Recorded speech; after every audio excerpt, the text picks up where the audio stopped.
This is Ignite Success. I'm your host, Snowden McFall, professional speaker, author, and trainer and coach. And with me today is Gabrielle Magid. She is the president of Stronger Than Stigma and the creator of a very innovative concept called the living room. So welcome, Gabrielle. Thank you so much for having me. First of all, I want to applaud you as a young entrepreneur. You started this when you were how old? 20. 20. And I started my business when I was in my 20s as well. So I'm really excited. I love to see female entrepreneurs starting out young and thriving. And you have a very interesting story about why you started Stronger Than Stigma. So can you talk about what it is and what your background is? Sure. So basically, I was a college student in 2013 was when we started. So I was a junior Not that in college. long ago. Yeah, I had to calculate. Doing math. Yes. So basically, I looked around my college campus, which is the University of Florida, and I recognized that most of my peers were struggling with something related to mental health, and that there were fabulous resources on campus that I knew about and was, attending anxiety and depression support groups and things like that, taking advantage of what was out there for free, and yet most of my peers weren't. So to me, it was more of like a PR problem. Why didn't students know where they could go for help? Right. Or were they embarrassed to go out for help? And both of those things were unacceptable. The culture needed to change, and I didn't see it happening, so I thought that I needed to do something about it. So your initial thought was you would do this for PR and visibility to get more students involved. Is that right? So I don't know if I would call it PR necessarily. I think the situation has a PR problem, right. Because people are scared to reach out for Right. help. They fear that they might appear weak. Right. And our plan was to make sure that people understood that it's a strength to reach out for help. Right. And that, on campus in particular, there was access to free resources. It's not so much like that in the real world. It's harder to navigate and with insurance and all that. But at the time when we started, it was really campus specific. Right. Okay. Well, and we know, we've had several mental health professionals on the show recently. We had Michelle Parkman on, yes, and talking about employee assistance programs that people can find in their workplaces to access mental health guidance and assistance, and then we had Mental Health America. But I still think that, as you said, it is a stigma, which is unfortunate, and it shouldn't be, because it's one of the most important ways for us to stay healthy. Right. What advice do you have for people who might be experiencing anxiety and depression? Don't judge yourself. I think that often we're our own worst critics. Yes. And we look around and we tend to compare ourselves to other people. And you can't do that because it's your life. Nobody else cares, as much as you should about how you live your life. So, it's fascinating to me because I think that people get nervous, like, oh, everybody else has it all figured out. I don't. I'm the weirdo. There's something wrong with me. And yet, the person over there isn't thinking about you. We're all on our own lane. That's right. And so, it's so important to reach out for help and even to recognize, I'm not feeling quite like myself. And then get out of your head in the sense of judging, whether or not you should reach out for help or you need help or this isn't big enough of a problem. Whatever it is that's playing on feedback loop in your head, ignore it, get help.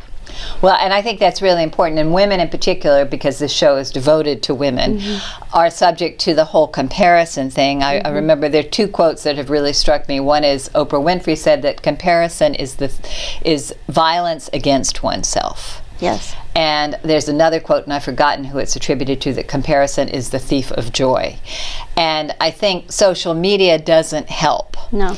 And the research that I've been doing on my book, my newest book, 7th book on women and overwhelm, is really sad when it comes to young girls, because there's the rate of suicide from young girls aged 10 to 15 has doubled and tripled over the last 5 years, and part of it is due to social media and comparison. So it's a really sad thing. And I would think millennials are also really plagued with this. Are you seeing a lot of millennials that you're working with? Sure. We grew up online. Right. So this is just the norm, and I think that it's fascinating now that research is coming coming out that, hey, this isolates you more, and this is contributing to increasing rates of anxiety and depression. And I don't think it's surprising, because if you think about it, if you're by yourself on a device that gives you access to comparing yourself to other people, no wonder you feel alone. And it's funny because it's the age of connectivity. So we think like, oh, we can keep in touch with people from around the globe and all facets of our lives.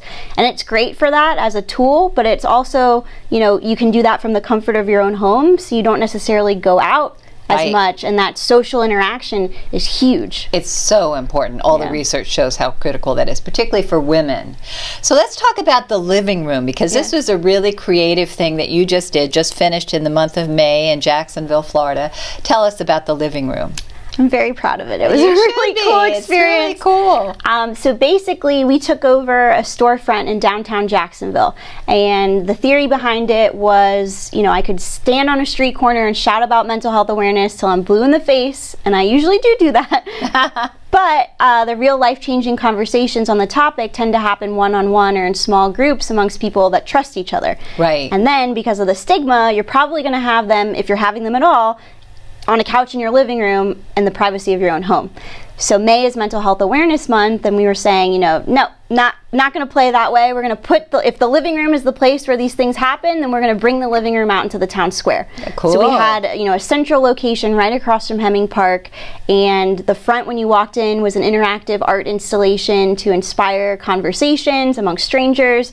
Even set up with couches to, if you got inspired from something on the wall, you could sit down and have a chat about it. And then the back was a venue space, because we've always used performance as a way to bring people together. Comedy shows, concerts. I think of the 31 days, we had 28 programs. Oh, fabulous. Yes, so it was a nonstop roller coaster and marathon of activity. And how many people went through that? Nearly 1,500. Oh, that's awesome. Packed. It was awesome. And even like on opening night, 300 people walked through our doors in Art Walk. Terrific. So where can people learn more about Stronger Than Stigma? Social media. We are completely online. I shouldn't say completely. We are totally immersed in the online world. Online That's world. the need, yes. Yes, and that's how we started too. Was could we talk about this topic online from the comfort of our computers, where we tend to feel safer? Can we engage with people our own age that are struggling? And is this a topic people would talk about? And then get them to connect. Yes. Well, thanks for the great work you're doing. I applaud it. It's so important that we all take care of ourselves, and particularly our mental health. There is no shame in anxiety and depression, and taking care of yourself and asking for help are so important.